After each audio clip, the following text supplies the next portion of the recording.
This incident happened around 4 years ago, in the year of 2022.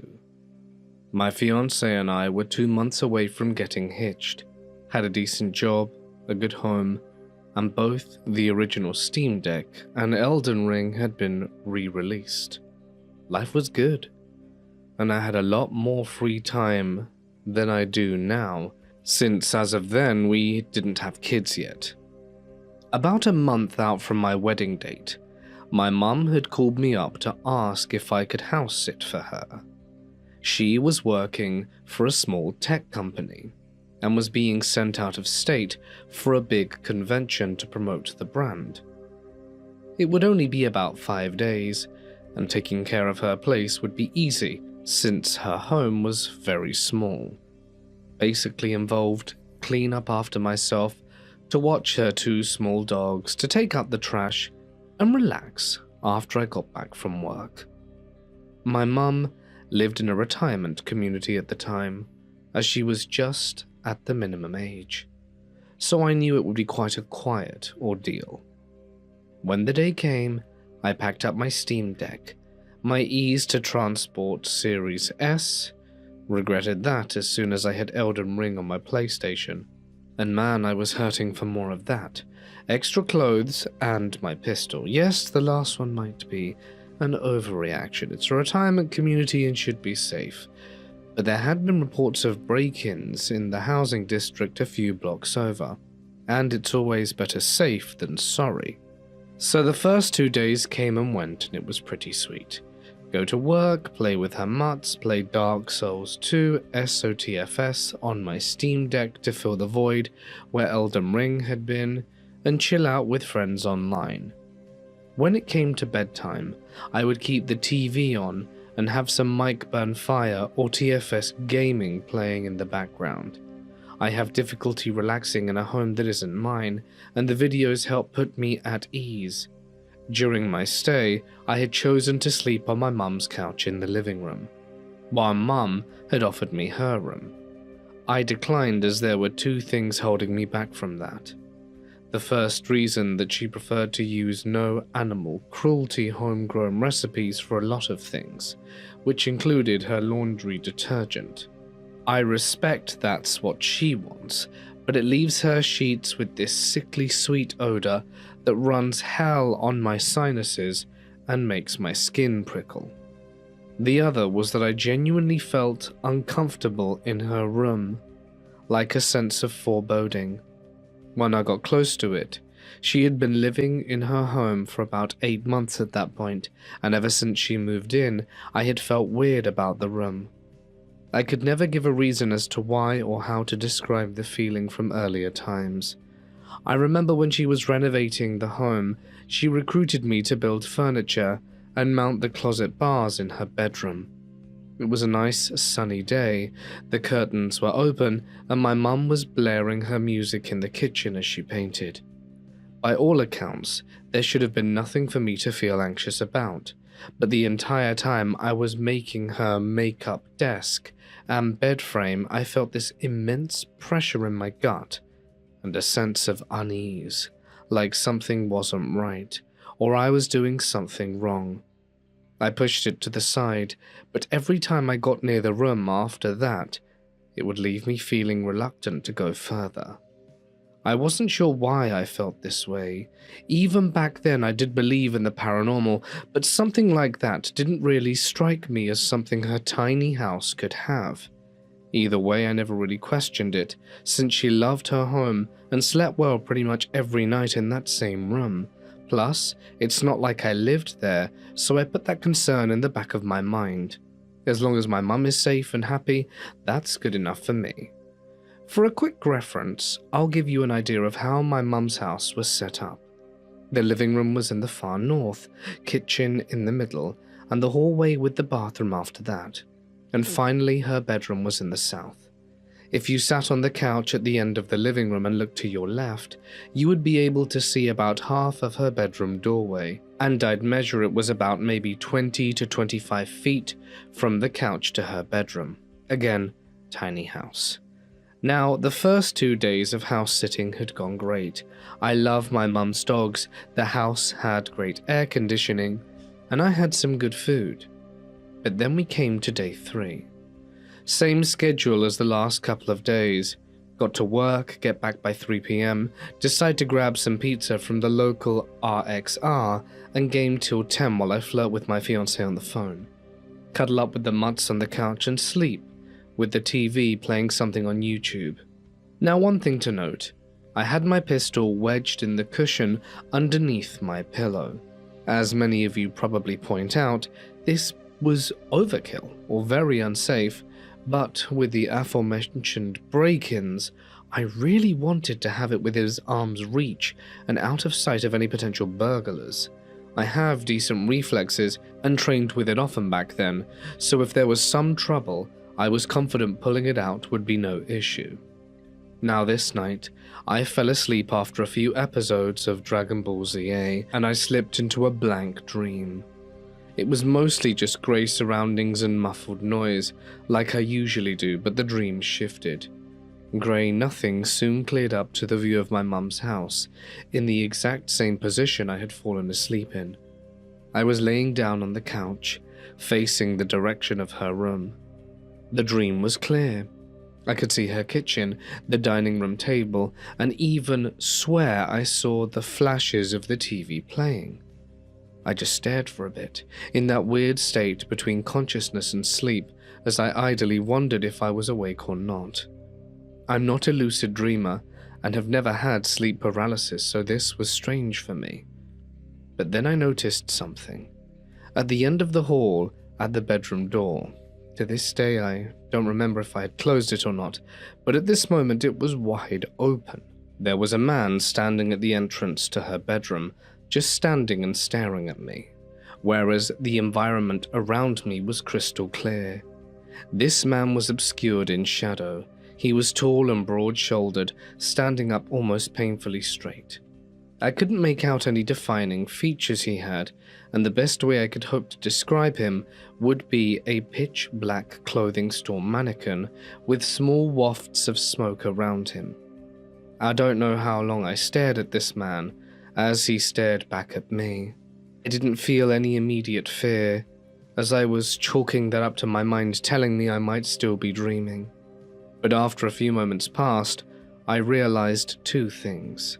The TV was crystal clear, with Vegeta getting his arm broken by Android 18. The sound wasn't muffled, was nothing like my usual dreamscape, where the noise is just staticky nonsense. The next sensation was what made me realize something was wrong. Subconsciously, I could feel my hand tighten around my pistol. I don't even remember sliding my hand down to reach for it, but I felt myself becoming far more lucid and aware after I felt the grip in my hand.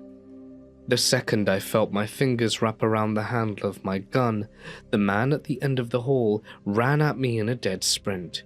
He ran through the hallway wall, and in less than a second he would have been on me.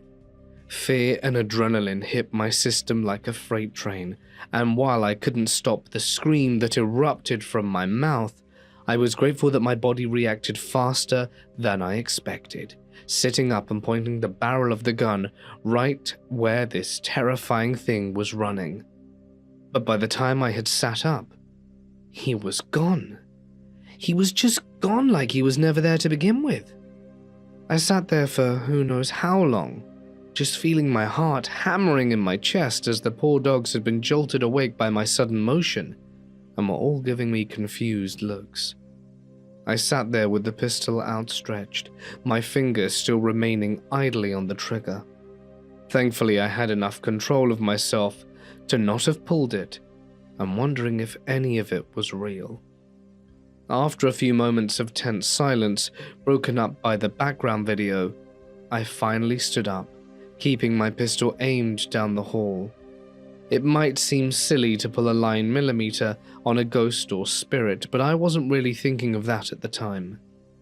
My mum's door was wide open, and again I wasn't sure if I had closed it.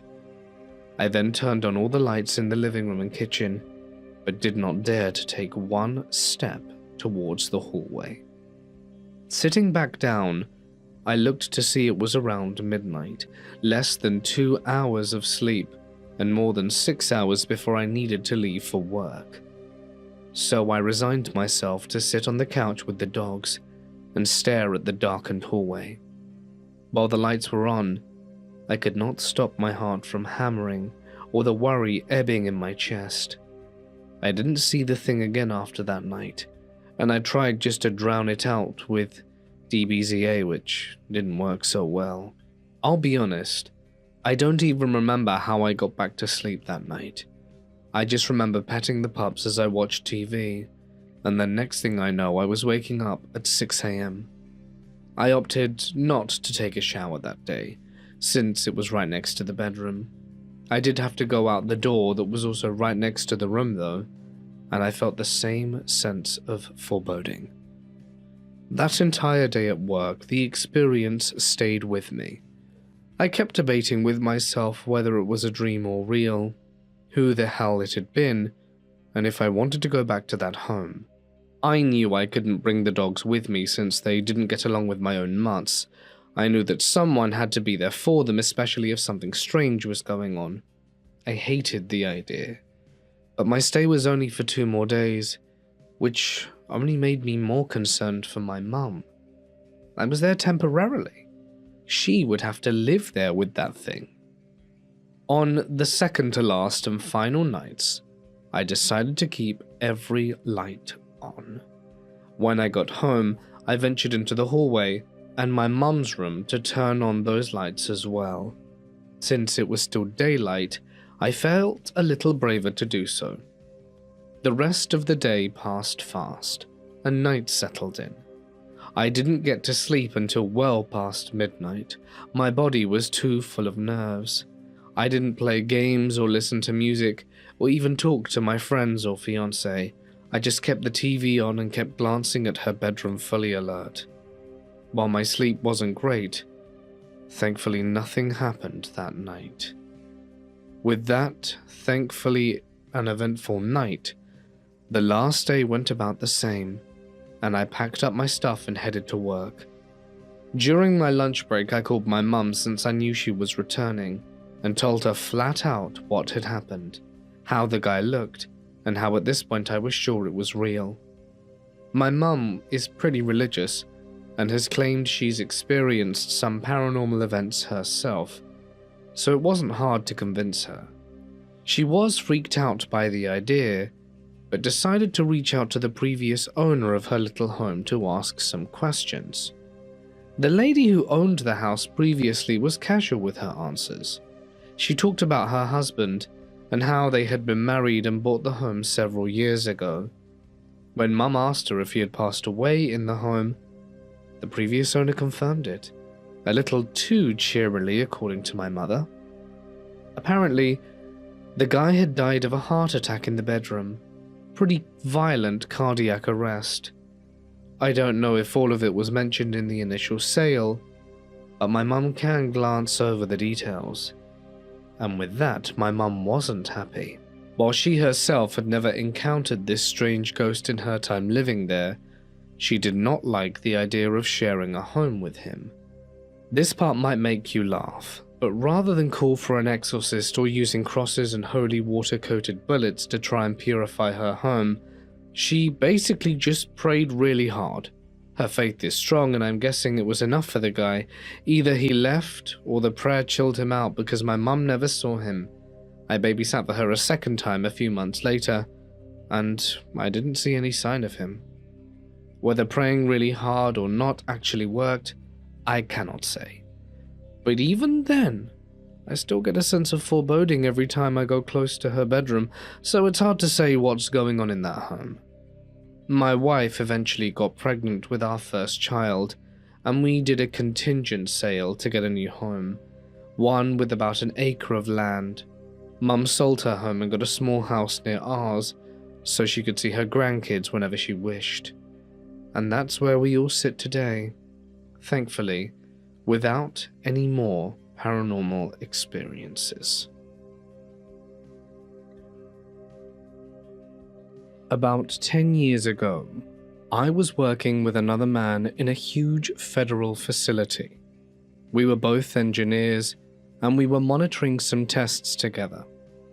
It was about time for him to go to lunch, so I told him to take his time. About 45 minutes later, he came back and started talking to me about what his wife had packed him for lunch. This was just ordinary small talk. Then he got up, patted me on the back, and said he had to take care of some things. I didn't ask any questions. I just told him to go ahead. A little while later, senior staff walked into the room. The facility is under a mountain and basically functions like a small city in Maryland. The senior staff manager, who was an active colonel, came over to me and said, "I'm sorry, I have some bad news for you." He told me that my work partner had died of a heart attack and literally dropped dead.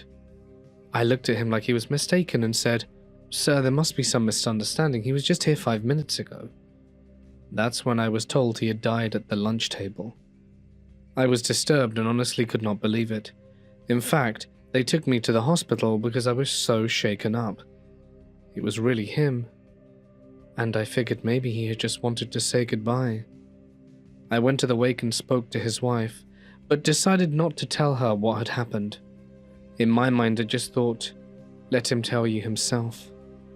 This is a true story, and whenever I reflect on it, it always makes me feel strange. When I was 9, I was in the old house I used to live in when I had an experience that sticks with me. I remember clearly feeling someone breathe and whisper right in my ear. I was alone, and it happened so suddenly that it left me frozen. Even before that, when I was around 6 to 8 years old, I used to hear a female voice laughing from the center of my room while I was hiding under my covers in the middle of the night. I did not dare move or make a sound. When I was 10, I heard something from the closet in my current house. It was a female voice saying, "Mummy." I was home alone at the time, and the closet has a small storage space behind it. There were old child mats back there, and we eventually removed them after my grandmother said she heard a ball scraping around inside. There had been a Christmas donation ball back there before, which made the whole thing even stranger. As time went on, especially around late 2023 and into 2024, my family started having dreams about demons every time the end of the year got close. I had dreams like that too. In one of them, I was paralyzed but knew I was dreaming, and something weird crawled over me in the dark. When I woke up, I was in the exact same position, and I was not paralyzed anymore. My nightlight was also off, even though I was sure it had been on when I went to sleep. I had another dream where I went downstairs and my whole family was there. We were all talking about demons and trying to draw something away from us. It felt so real that even after waking up, it stayed with me. Then, in February and March of 2025, things got worse. Whenever I took a daytime nap, about 5 minutes after falling asleep, I would feel something pushing me down by my head and hip. It would get so strong that I couldn't open my eyes or speak. I could only move my feet and fingers. I was fully awake when it happened, and it kept going on for 2 or 3 weeks straight. Then one morning at around 5 a.m. it happened again, but this time something with 4 legs walked across my back and onto my pillow. I heard it crunch down and feel its weight before it disappeared. It did not move. The only thing I could say was, "Dad?" because I felt safer knowing my father was just down the hall.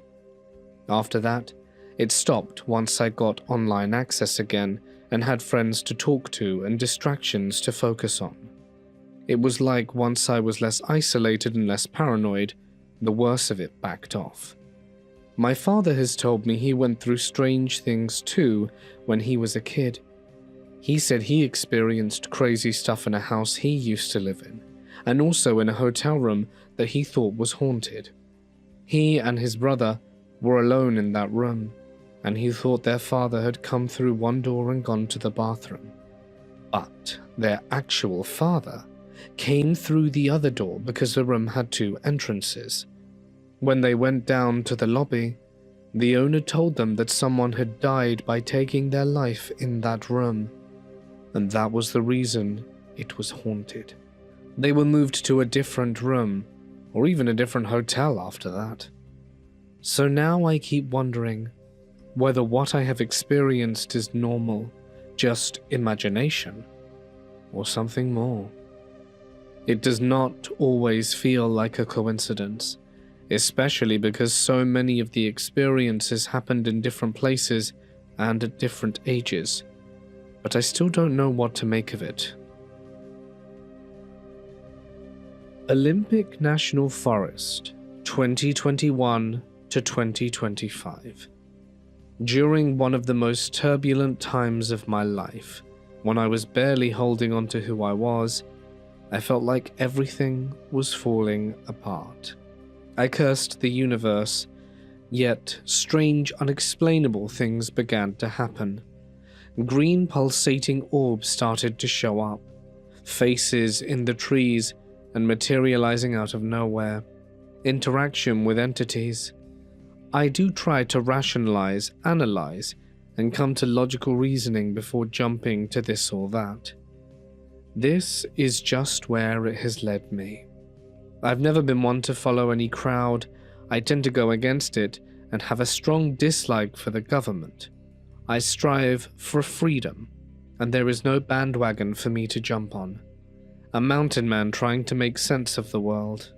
No angle, just putting it out there. So, 5 months before the accident, I was ready to put a bullet in my head. I closed my eyes, thought of my children, thought of my animals eating my corpse, and put my finger on the trigger and the barrel to my temple. When I got a phone call, I ignored it at first, but then opened my eyes to see it was my mother, someone I hadn't spoken to in years, and we weren't on good terms. Something told me to answer it, and so I did. She convinced me not to, but even now, the thought crosses my mind daily. On September 18th, 2021, at 11:20 p.m., I died after a heart attack caused by a blood clot in my arm. It broke loose, led to a pulmonary embolism, and triggered grand mal seizures. I saw the other side, and I can say without hesitation, it's better than the constant grind I face here. Consciousness still intact, a few months later, I had a stroke. 2 weeks after that, I ended up getting sepsis from MRSA, a death sentence for half the people who get it, but somehow I survived. Before all of that, I had spinal surgery from a back that blew in 3 places while I tried to keep my house afloat, worked 3 jobs from 4 a.m. to midnight every day a year, divorce court and child custody court with 2 girls hellbent on destroying my life, and being dad just became too much, and my body and mind simply couldn't take it. 9 days after my heart attack, I was forced into homelessness. I had to sell the house I bought on my own, and most of the proceeds went to my ex-wife. A man's life destroyed for a 2-week shopping spree. I managed to get a motorhome, but had nowhere to park it. For a year I stayed on a mountain in Rainier, Oregon, until I found this place in Hoodsport. Getting up the driveway was a nightmare. I was stuck, tipping sideways for 6 days at a 40-degree angle before I finally made it up. Then came the snow. That winter was brutal. My Jeep was repossessed in December, but I got a truck the following January. It didn't last. The engine blew the same month, and by February the government drained my bank account balance to 0, something that they aren't supposed to do.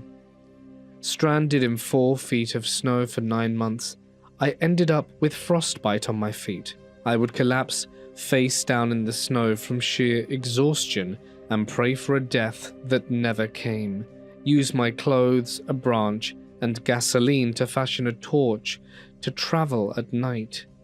I had my run-ins with a cougar just a day prior, and around this time was when I saw the first green, pulsating orb appear at night. I finally replaced the truck in August, only for the government to take my license away. I couldn't legally drive anyway. Then came my accident in September.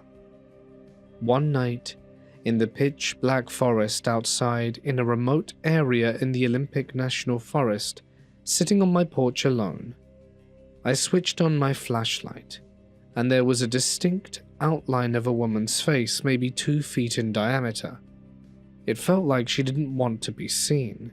She was camouflaged, see-through like invisible, so perfectly with her surroundings that for a moment I thought I'd imagined her. But she was undeniably there when I turned it back on. Her face was clear, her eyes closed, and on her forehead were 3 distinct dots, arranged in an upwards triangle, 2 at the bottom and 1 above. I felt there was a meaning to it, though I couldn't fully connect it, but I have since seen the symbol showing up on alien abduction documentaries, spiritual circles, and ancient folklore. Doubting my own eyes, I turned the light off, took a second to steady myself and switched it back on. She was still there, just as vivid as before. This wasn't a vision or a trick of the mind, it was something real, something I was truly seeing. I'm not religious and don't believe in God in any traditional sense. I approach life as it comes, trusting only what I experience firsthand. I pray to the universe, stay connected to nature, and rely on what resonates. Strangely, this sighting brought me to Bhuvaneshwari, a goddess in Indian culture who is known to appear in times of chaos, the exact state I was in. She is referred to as the mother of the universe, the mother of nature, and that felt aligned with how I tried to live. I read that she's invited by candles, incense, and a peaceful setting, things I include in my nightly meditation. I don't pray to any religion, as it's man-made. I pray to the universe and feel connected to nature. Ironically, I don't know if it's her or not for certain. I've been trying to find information on what I saw. I couldn't find anything that matched her description or anything relevant about the mark she bore, but things with the Hindu goddesses matched. As far as I know, she could have been real, or something else entirely. There was a 911 call from someone who had fallen on the mountain I reside on, and the EMTs lost their signal, so I volunteered to search since I knew the mountain and was able to utilize my 6x6 ATV in areas they could not. While searching for the person, I tried to maneuver away from a cliff, but slowly started tipping, and it was too late. As I was going off the side of the cliff, I tried to jump off the vehicle while in free fall. I ended up underneath it before I hit the ground on sharp, jagged rocks and was immediately crushed by it after impact. I was stuck between a vehicle and a rock with my body in a U-shape, but against the way a body bends. On my side, my arms were still free, but I couldn't move or get the vehicle off, which was still running, and the hot engine was burning my hip. I was trapped. I could tell my bones were broken without having to see, especially my leg, but couldn't tell if there were more at the time. I laid there pinned for several hours, screaming in agony while in shock, trying with all my might to lift the 6x6 ATV off, eventually becoming dehydrated and exhausted from sweating out all the water in my body too. My screams became more of a croak. This was all during daylight, at about 5 p.m., and I wasn't even discovered until about 10 by a man and his young son who didn't even know why they were there at that time, but they heard my screams and decided to investigate. They were able to lift the ATV off my body, but I still couldn't move, so they left me there to get help from the EMT that was already in the area. Only I was deep on the mountain. All I could do was try to position my leg where the pain was less, which was difficult because I had 3 pieces of it to try and line up. It was like a wet noodle dangling and dragging on the rock. About an hour and a half goes by and I begin to hear animals somewhere around me, so I pulled the 1911 from my chest and fired a shot to scare them away from my body broken on the rocks. Nature dark is a whole nother kind of dark. There's no light from anywhere, and I couldn't see anything, not even my hand in front of my face. I cannot deny, at that moment I considered using a bullet on myself. But a short time later, I see the headlights of this guy's truck and the paramedic shortly behind. They were able to put the pieces of my leg in a splint and were going to call a life flight helicopter to get me to Seattle. But I told them I would make it to the hospital in the ambulance and couldn't afford a helicopter. They informed me it wasn't about that, more so getting me to a place where they were capable of handling my injuries that were now developing compartment syndrome and at risk of amputation. That's when I knew I was messed up. So one ambulance drove me to another and I was transferred to a park off the mountain. The local hospital managed just fine. I got there around midnight, still without pain medication and in agony. I had several injections of pain medication when I got there and was in raw pain for what felt like an eternity. Even though I was severely dehydrated, I still couldn't have water because I was about to have surgery after the x-rays of my chest, pelvis, left side and both legs along with my hand. The x-ray picked up 3 fractures, but the surgeon found another while he was working on my leg for a total of 4. My plateau, kneecap, was broken clean through horizontally. My fibula, tibia, and my ankle were all broken. My leg was shattered. The rest of my body was also injured, but not to that extent. I ended up getting a plate on my knee, one on my ankle, and a titanium rod along the fib and tib connecting them. I needed 40 stitches and a double physiotomy about a foot long on both sides of the leg, one upper, one lower, in order to fix it. No one knew what happened until a few days later. I didn't have my phone on me. I was in the ER for a week and then transferred to a rehab facility for a little over a month. I had to be in a wheelchair and I'm unable to walk without crutches or a cane. The rehab center wouldn't release me because I didn't have anywhere else to go. My motorhome in the wilderness wasn't safe apparently, and when I arrived home, my place had been overrun by mice. Evidence in my bed, which I had no choice but to be in with a broken leg and no working vehicle or cash. I had asked if they ever found the person. They did. It created a lot of additional hardship for me, but I needed it to happen, I guess. I was in the forest, working on a path to a spot where I planned to build an outbuilding.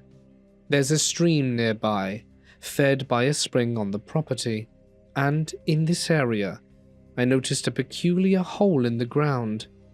It looked like the entrance to a cave, with a tunnel running horizontally from a vertical hole about 2 feet in diameter next to a tree I had previously cut down. I decided to dig a ditch to direct water into a dip in the ground, hoping to create a small pool in front of the outbuilding. As the water flowed in, the ground suddenly opened up, forming a large hole. The water poured in like a waterfall, insects flew out, and a nasty smell filled the air. I realized this hole was connected to the cavernous hole I'd seen earlier. I tried to fill it in with logs, rocks, and dirt to stop the water flow, and as night started to get closer, I decided to check another spot upstream in a place I'll call my sanctuary. It's a beautiful area where I've been building a natural pool next to some waterfalls. While I was there, I noticed something black darting between the trees above me, up the slope to the right. I dismissed it as nothing. I knew I saw something though. As I turned my head forward, I found myself surrounded by invisible, translucent humanoid forms. They resembled the cloaked creature from the Predator movie. I had seen one of these entities before, the previous winter while watching a cabin here on the mountain.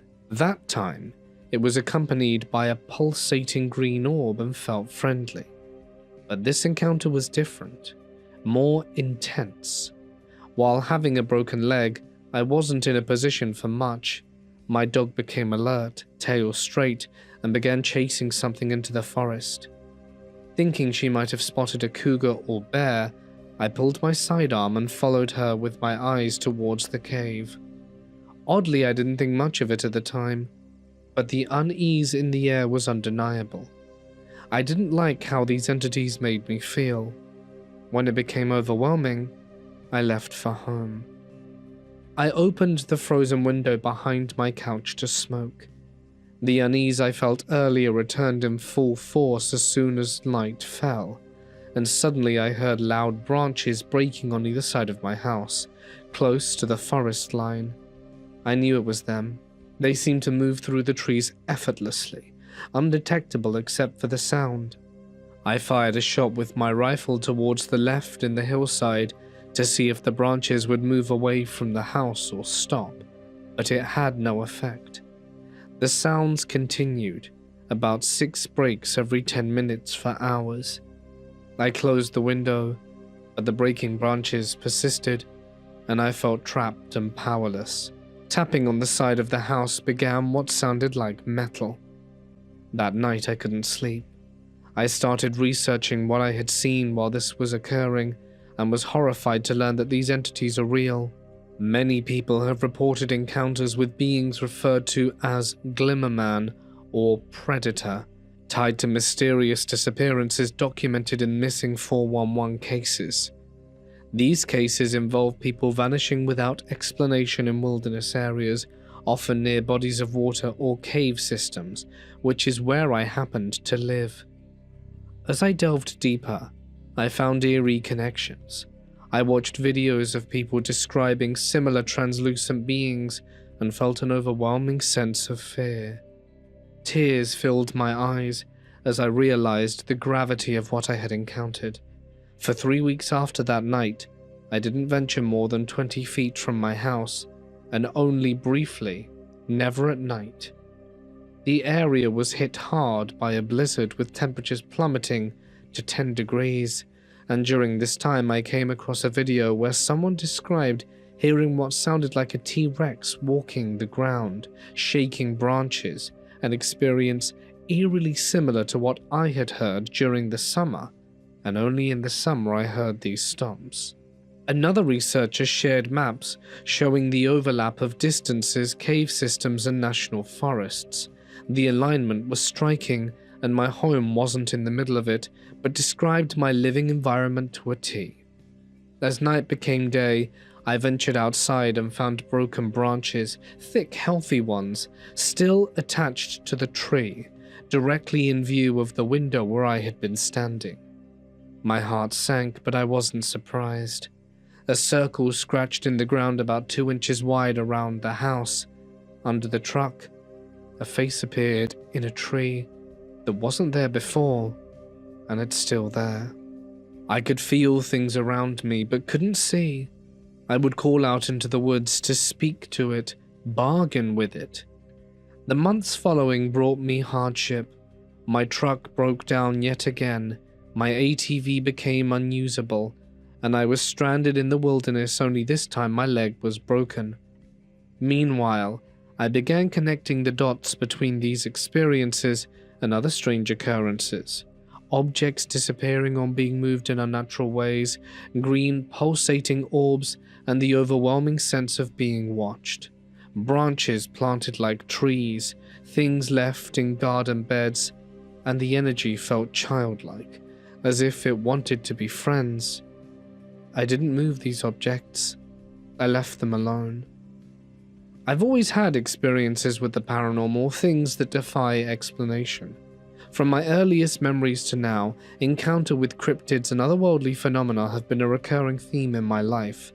However, the events of the last 2 years on this mountain have been the most intense and transformative. It's been restless. I've lost my mind somewhere in the chaos, and finding peace almost feels impossible. Perhaps I deserve this. I know I wasn't a good person in my younger years. I did a lot of bad things I never shared because no one would believe me. But I've seen what life can do sometimes. I've been hardened by it. I don't fear death, I face it. This has been the theme of my existence since birth, and this was just the last 3 years. I somehow felt the accident was in the hands of the woman I saw. For some reason, I knew it was a good thing and to get me back on my path, except only to keep enduring. It's a never-ending battle of life and death, and always has been. I have always been sensitive to the paranormal. My third eye opened when I was very young. My earliest memory is from when I was about 5 years old, talking to a little boy my age at my grandma's house. We would often play with Lego and build blocks together, and my grandma even has an old recording of me chatting away to someone in my room. When she peeked around the corner, there was no one else with me, yet the Legos were shifting on the ground. In the video, she asked who I was talking to, and I told her it was my new friend, and the video cut off right after that. But she remembers questioning me about what I meant. Not long after that incident, the paranormal activity in our house spiked. Everyone started experiencing things. Even my grandpa, who was deeply Catholic, admitted to seeing a child running around the house and a tall, medium-built man following me around while I was outside doing chores.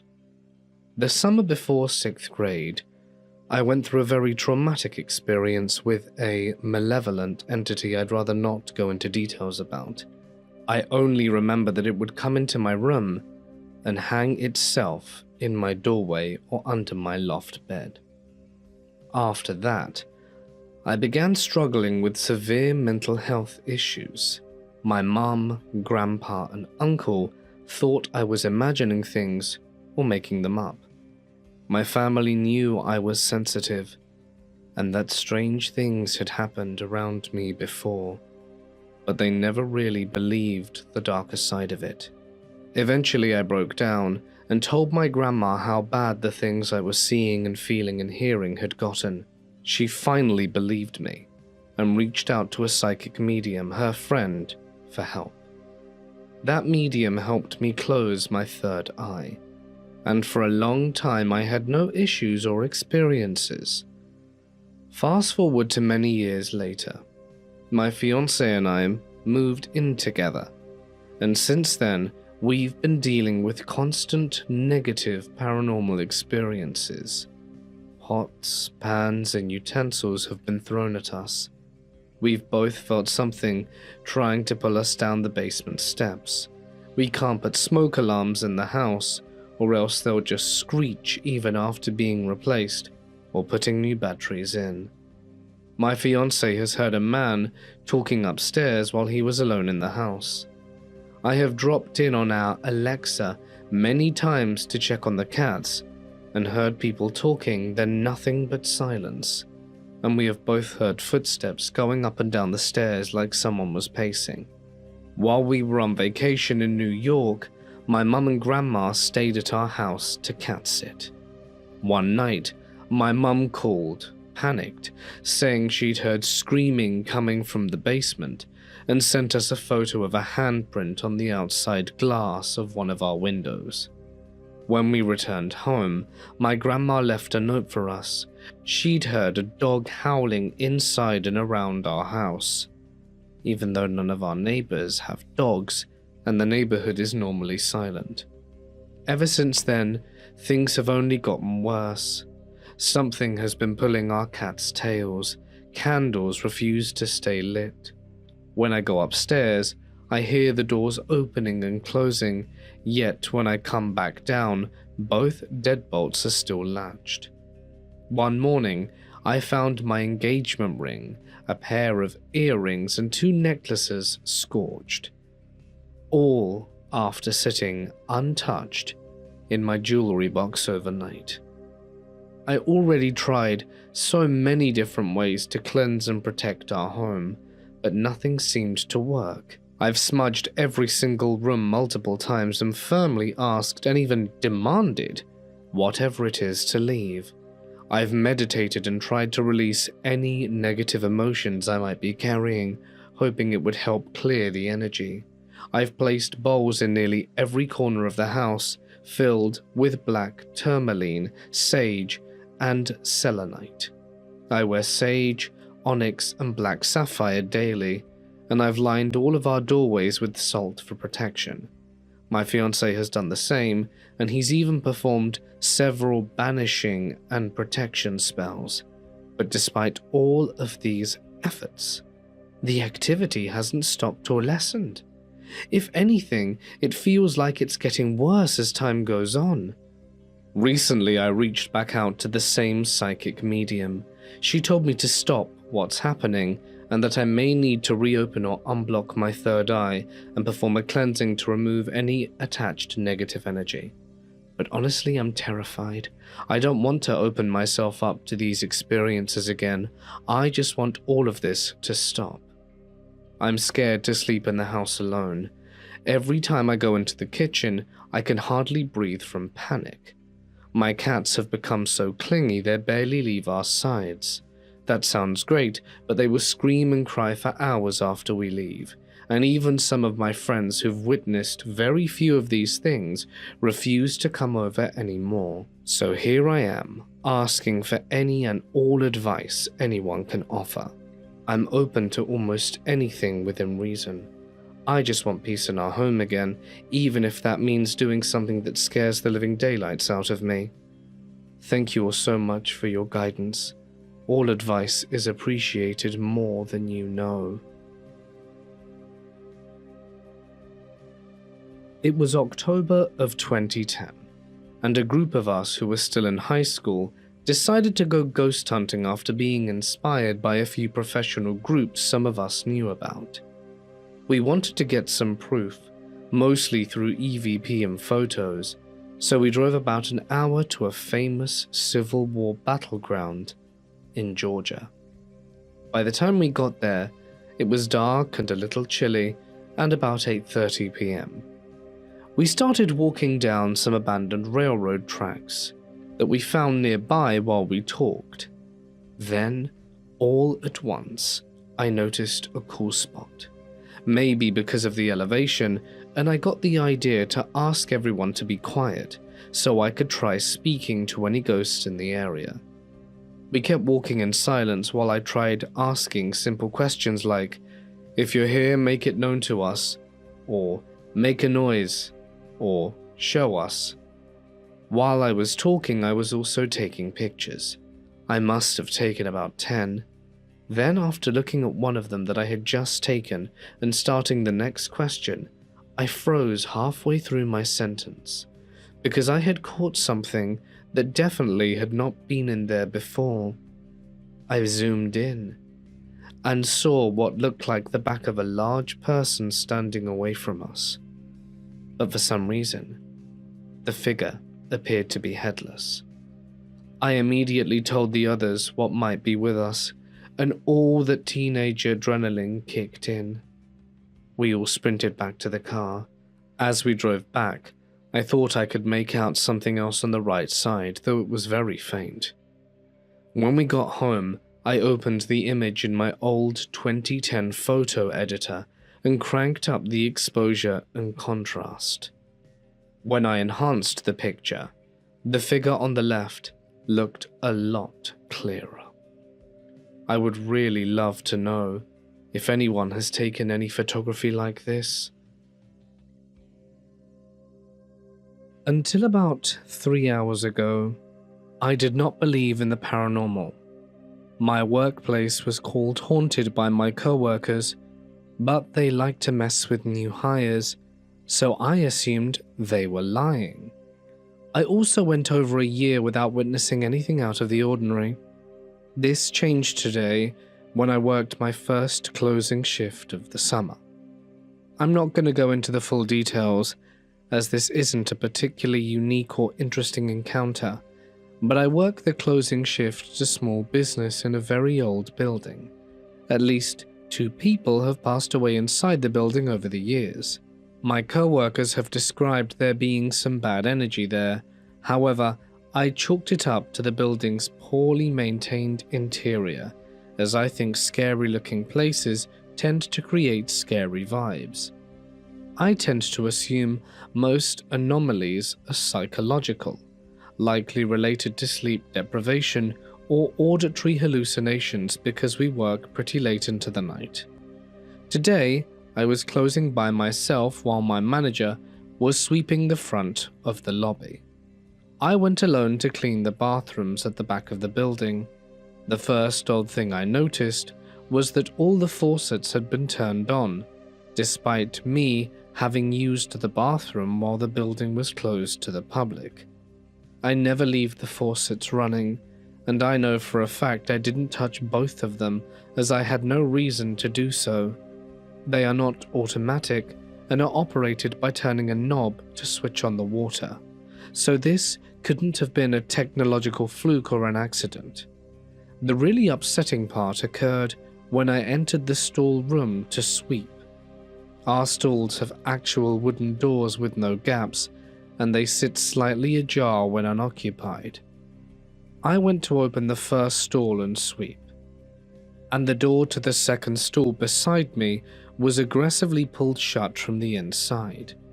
These doors are pulled closed. You can only close the door by either pulling it shut from the inside or causing it to slam behind you by swinging it open aggressively as you leave. Again, nobody was present in the hallway to do either of these. The handle also visibly tilted, as if it were being grabbed by a hand before the door was pulled shut. It didn't lock, which I found very strange, if it truly was a person trying to use the bathroom. Plus, all customers had left and were accounted for by checking the camera footage. My manager was out front the whole time. There are no AC vents in this section of the building. Remember, it's super old, and nothing available to create a draft. It is also at the end of a dead-end hallway, so nobody could have snuck past, and the CCTV cameras verified that my manager and I were the only people still present.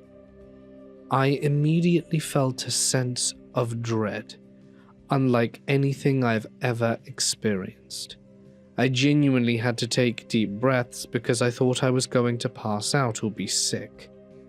We have a large unhoused population around my workplace, so my first thought was that someone had snuck into the building and was trying to use the bathroom. My manager and I sweep the entire building, even checking the literal roof hatch for signs of disturbance, and found absolutely nothing. I don't consider myself spiritually open. However, my intuition rarely lies, and this sense of fear honestly felt distinct from anything I've ever experienced. A person couldn't possibly sneak in without being detected on our cameras, as we have one on every entry and exit point. I do not want to interact with ghosts, and I also don't know how to tell if this is a malevolent entity or not. My upbringing was within the Catholic Church, so anything possibly paranormal makes me irrationally anxious. I don't really like this, and I feel super unsettled. I am genuinely debating quitting my job because of this. I seriously cannot explain it, and I do not want to open myself up to future experiences. So in summary, I would really appreciate any advice, if that is even possible, on how to close myself off to paranormal energies, as I am super worried about attachment. Ever since I was little, I have seen strange things like shadows and other things I could never quite explain. I was always scared, so I ignored it and told myself I was imagining things. But about a year ago, everything started getting worse. I moved into a new apartment, and after about 6 months, my boyfriend and I started noticing what felt like paranormal activity. Things would move on their own, like clothes and toys. I also have 2 cats, and they seemed to react to it. They hiss at empty spaces, chase things that are not there, and rub up against spots where nothing is visible. At first, that did not seem too strange for me, but then I started seeing things face to face. One day, I was walking to the bathroom when a little girl suddenly appeared in front of me. She was transparent but still clearly visible. She was talking to me, but I got scared and ran away. After that, I started seeing what I think were orbs floating around the living room, little glowing spheres moving through the air. My cats would try to catch them, which only made the whole thing feel even stranger. But it is not only harmless things. There are also some things much darker here with us, and I do not know what to do. Over the past year, I have become less afraid and more willing to communicate with the spirits here. What I have learned is that they are not alone, and that there is some kind of demonic entity bothering them and bothering me and my boyfriend too. When one of us is not home, it imitates our voices and calls for us. When I go to sleep, it touches me, and when I try to make it leave, it growls and makes choking noises. I have also noticed that when this demon is standing in the doorway, something drips from it. I can actually see it, a sticky grey liquid that keeps appearing on the walls and won't come off. One time it dripped on me, and it felt like I'd been burnt. The spirits, though, seem to need help. They keep coming to me, and they seem afraid of that thing. Last night, I heard crying in the hallway, the little girl crying really hard. At the same time, I heard growling, choking sounds and loud bangs like things being thrown around. I have this feeling that a little girl is buried in the basement, and that no one knows she's dead. I searched through police databases of missing children and feel like she might be one of them, but I cannot communicate with them clearly enough, and every time I try, I get scared and then can't hear anything anymore. Is there any way I can help these spirits move on? Let me tell you about Iris Memory Care. It's where I took care of my grandma for months in 2023, and I swear, I have never been anywhere that has felt so supernatural. Before I get into it though, I should say that I have literally never done drugs beyond taking weed gummies once from a gas station, and all they did was make me insanely irritated and exhausted. I take no medication, have no history of paranormal experiences, and besides ADD, I do not have any diagnosed mental disorders. I know how unbelievable this sounds, but everything I'm about to describe happened exactly as I remembered it. From the very first day I brought my grandma to Iris, the place felt wrong in a way I cannot fully explain. Right outside the front entrance, there was a black female staff member I had never met before, but she greeted me like she already knew me. She kept calling me by my first name and immediately telling me things about my grandma, like where she was or what was going on with her. She was also standing outside alone, like she'd been waiting for me to arrive specifically. Inside, the atmosphere felt strange right away. There was one staff member sitting at the table with a resident near the front, and I walked down the hallway in order to find my grandma. Now, at the very end of the hall, there was an elderly female resident who was in a wheelchair, making these bizarre, almost paranormal crying noises. She sounded like she was calling for help. I know this was memory care, and that everyone there has dementia or other serious issues, but this did not feel like a normal confused old person moment. The sound she was making, and the energy in the air around her, there was something deeply disturbing about it. I asked if she needed help, because it really seemed like she did. I went back and told the staff member at the table whose name was Kat, and she went to check. When she came back, she said, "Oh, that's just Jenny. She's fine." Then her face changed in a way I can only describe as inhuman, and in this weirdly but oddly cute voice she said, "Thanks though, I really appreciate that," while grinning up at me with this unsettling expression. The whole atmosphere still felt supernatural after that. Later that same day, my grandma's physical therapist from her previous assisted living place came by to work with her and then take her for a walk with the walker. At one point, I left them alone for just a minute to get some water. I was within the direct line of sight the entire time, only a short distance from her room, and the room only had one entrance. I grabbed a quick cup of water, walked directly back, and when I looked inside they were gone. That scared me badly, because I knew there had been moments earlier. I checked the bed and bathroom, but they were not there either. I actually jumped and yelled, "No way," because the situation felt physically impossible. I stepped out of the room to look around, and there they were, walking towards me from the exact direction I had just come from, with him guiding her walker as if nothing strange had happened. I felt like they had somehow vanished and reappeared behind me. Another impossible thing happened with a small refrigerator in my grandma's room. For the first few days, from at least Monday to Wednesday, there were just empty spaces in that spot. Then from Wednesday to Thursday, there was a refrigerator there. I asked my grandma if my dad had brought it in that day, but she insisted it had always been there. I assumed it was her dementia, but my dad said the same thing, that it had been there since day one. So I checked the pictures I had taken of her in the room on the first couple of days, and to my horror, the refrigerator was in the photos too. This was an event that made no sense to me. A few days in, I met a new staff member called Angel, who later turned out to be Kat's best friend. On the second or third day, my grandma's little Maltese dog Benji needed to go out. Angel offered to take him, and I gave her the leash. She went outside and came back almost instantly, within about 5 seconds at most. She returned and had this eerie, ethereal quality I still cannot quite articulate. When I asked if he'd gone potty, she said he had, but that still didn't seem possible. There was no way she could have gone out and back that fast, and actually had enough time to do anything. On the 4th day or so, my dad was getting really frustrated with Benji, because the dog was causing a lot of problems for the staff and driving some of the residents crazy with his barks.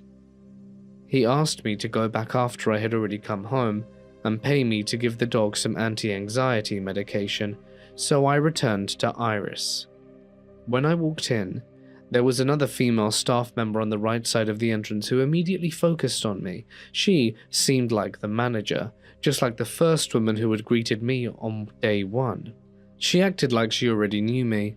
I explained that I had come to calm down Benji and that he resisted swallowing pills.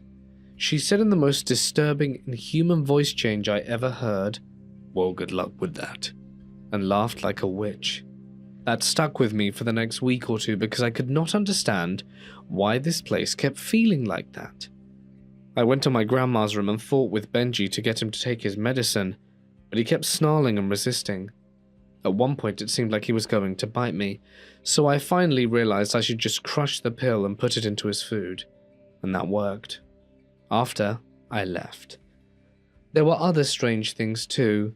Sometimes I would hear Benji barking inside the room while we were eating in the cafeteria near her room, and then suddenly the barking would stop. When I went back in, he wouldn't be there. Angel had apparently taken him somewhere else. He only lasted a week before the staff had to evict him because he was barking too much and bothering everyone. Eventually, my dad gave him away to someone who could care for him properly without telling my grandma. He ended up in a much better home with kids that played with him all the time. There was also this ethereal knocking sound that I heard a few times. It sounded crystal clear, but at the same time it didn't sound real at all, like something from a video game or a recording rather than an actual knock on the door. Even the entrance itself felt strange. After you went in through the outer door, there was another door to stop people from just walking in until staff let them through. You had to ring a doorbell, and the little song it played had this mysterious magical tone that somehow fit the rest of the place perfectly. At this point, Iris almost felt like Hogwarts to me, except it was a memory care facility instead of a school.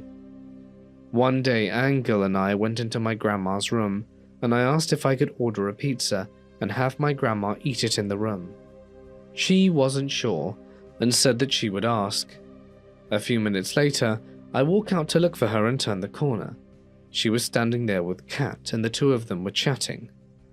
Then they both noticed me, turned to me at the same time, their faces distorted in this eerie, impossible way, and grinned at me. I kept walking and later asked a higher-up member, who told me my grandma could not eat in the room because they had an ant problem.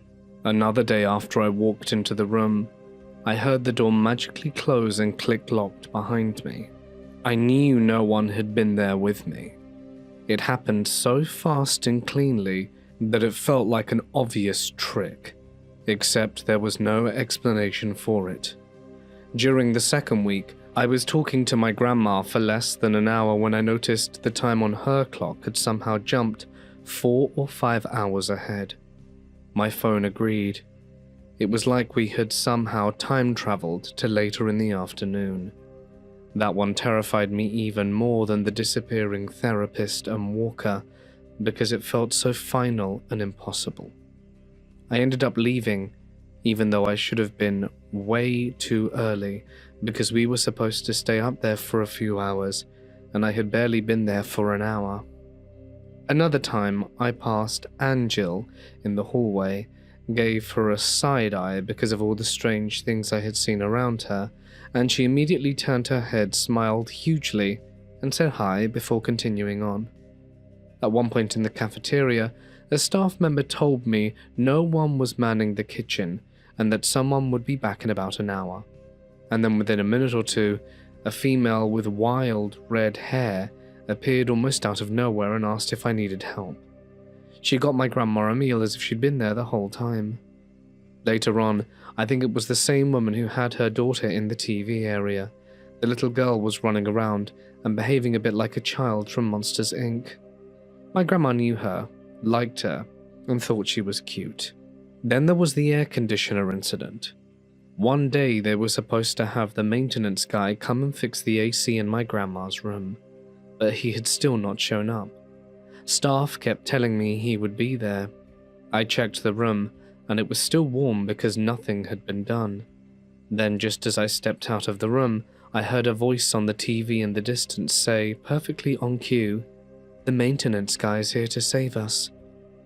Later when I went back, the AC was cold and working again. My grandma was enjoying it, and even though I never saw anyone come to fix it. I know this all sounds insane, but I swear I wish I had recordings of everything, because I understand how crazy it all sounds when you're not there. I hope someone believes me, because if you'd have been there with me, you would have seen it for yourself too.